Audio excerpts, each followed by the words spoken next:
Сәлем достар, сіздермен бірге мен Камикадзе. Достар, бүгінгі видеода Питер Пэннің қорқынышты оқиғасы және оның шығу тарихы қандай шашы шындығы бар екенін айтамыз. Сондықтан арнаға жазылып, лайк басып, комментарий жазып кетіңіз.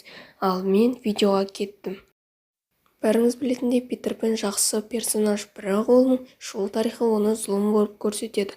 Ал мен сіздерге оның шығу тарихын айтып берейін.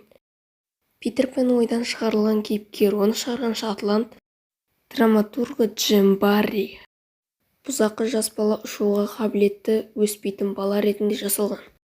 Енді Питердің қандай бала екенін айта кетейік. Питер өте зұлым, сериалдың жалпы қарақшы ғана емес, сериалдың өлтіруші антагонисті.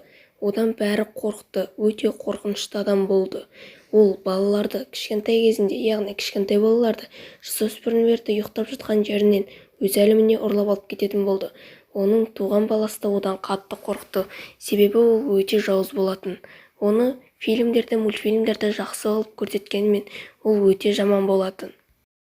Лондонның қала офицерлері балалардың қайда жоқ болып кетіп жатқанына ешкім білмейді, қайда кетіп жатқанына.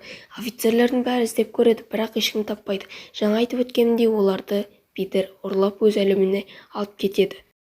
Және балалар ол жақтан ешқашан шыға алмайды. Достар, Қармаққолды білетін шығарсыздар, жаман кейіпкер қылып көрсетеді. Бірақ достар, Қармаққолды кішкентай кезінде Питер ұрлап кетіп, өз әлеміне алып келіп, қақпанға кісендеп қояды. Ол қақпаннан шыққысы келіп, қолын ары-бері жұлқылап шығып, оған достары көмектеседі, Питер Пэн алып кеткен. Сөйтіп шығып қашып бара жатқан кезінде қолы тағы бір қақпанға түсіп қалады және қатты ауыртып кеткен соң қолын кесіп тастайды. Сөйтіп ол өз ішіне кек сақтап, өзінің командасын құрып, Питер Пэнді өлтірмек болады. Және ол өскен соң Питер Пэнге шабуыл жасап, соғыста жеңіліп қалады. Питер жаман, зұлым кейіпкер. Питер жақсы адамдарға көмектесудің орнына шайтанға қатысты бүкіл қасиеттерге ие достар.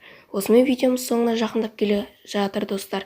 Видео ұнаған болса арнаға жазылып, лайк басып, комментарий жазып, арнаға тіркеліп, қоңыраушаны басып қойды ұмытпайық достар. Питер Пэн туралы ащы шындықтар ұнады ма?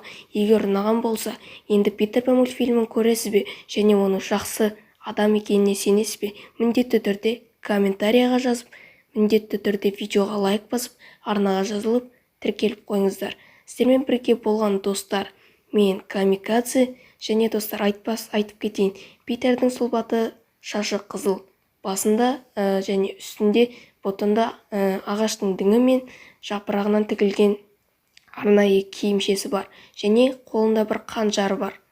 Осымен видео соңына жақындап келе жатыр. Давайте, сау болыңдар.